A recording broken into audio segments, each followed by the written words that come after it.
Ay marinated dito na chicken, 1 kilo ito.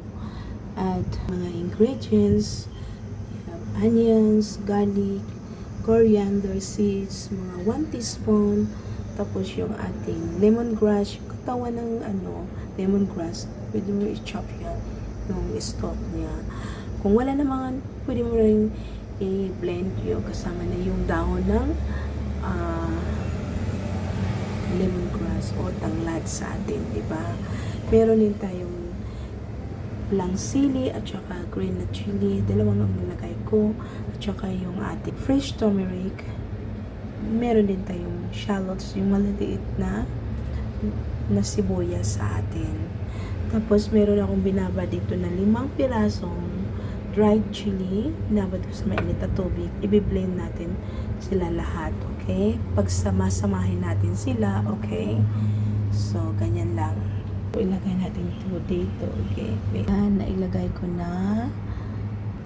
Susunod natin ito lahat, okay? Kung wala kayong coriander seeds, pwede kayo gumamit ng yung steam ng coriander, yung fresh coriander, hiwa-hiwain mo yan.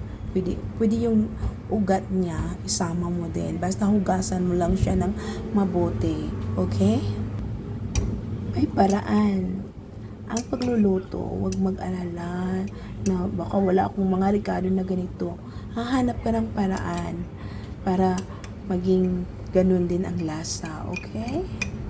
So, ito yung ating dried chili na binabad ko sa mainit na tubig. Tinanggalan ko rin ng konting yung buto-buto niya kasi pag nilagay mo yung buo diyan, medyo maanghang talaga siya. Okay? Sandali. Lagyan natin siya ng mantika.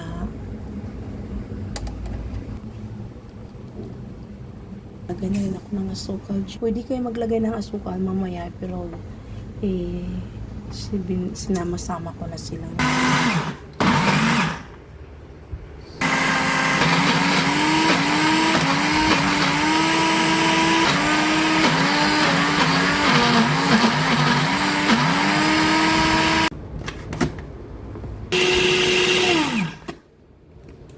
So guys, mahina lang yung apoy niya para hindi siya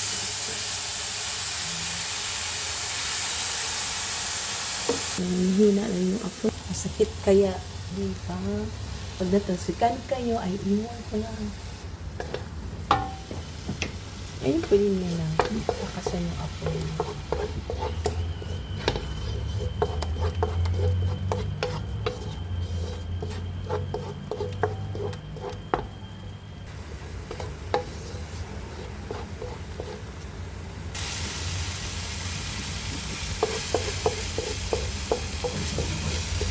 Ito na 2 tablespoon of chicken powder.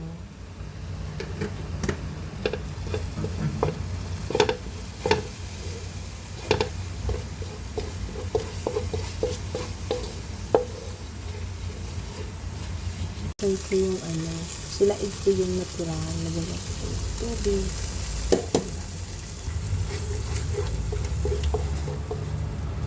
Labas tayo guys, kuha tayo ng curry leaves sa aking halamanan. Curry leaves ito, bigyan ng kaibigan ni Mami, pero hindi ko kunan dito kasi sayang naman. Dito tayo sa kabila ng meron akong curry leaves dito. Yan.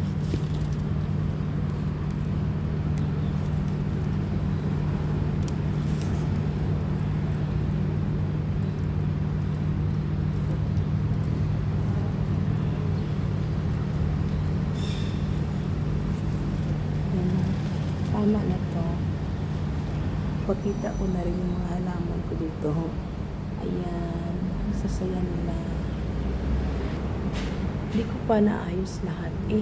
Ano ka ba dyan? Na nagluluto o nagpapakita ng mga halaman. Ito bigay dito sa akin. Ibabad natin sa tubig guys. Lagay na natin yung ating pinalik. Wait, ito.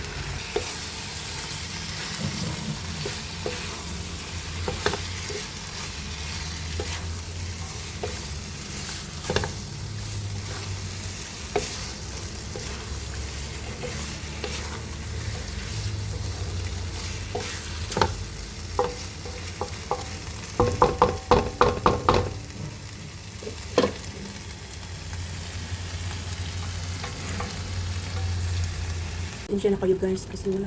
So, nilagay ko na yung pangalawang gata. Yung unang gata mamaya natin ilagay, okay?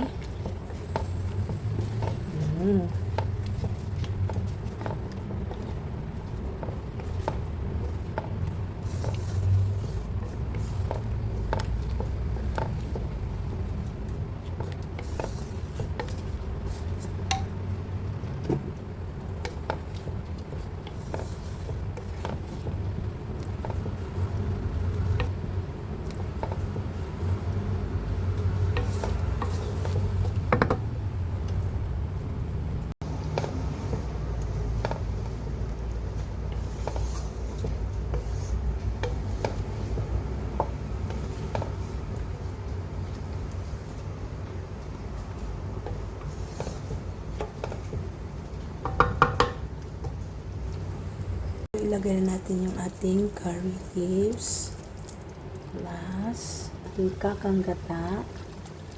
Yes, una natin gata.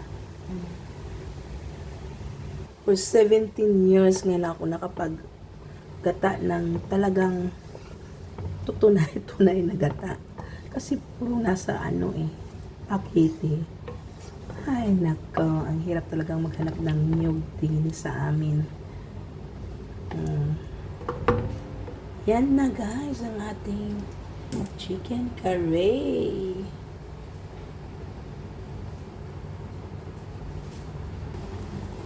Tikman na natin. Ay tunay nga namang masarap ang tunay na gata. Sobrang sarap niya.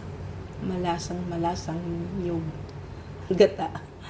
Ay nako, salamat sa inyong panonood. Bye-bye you.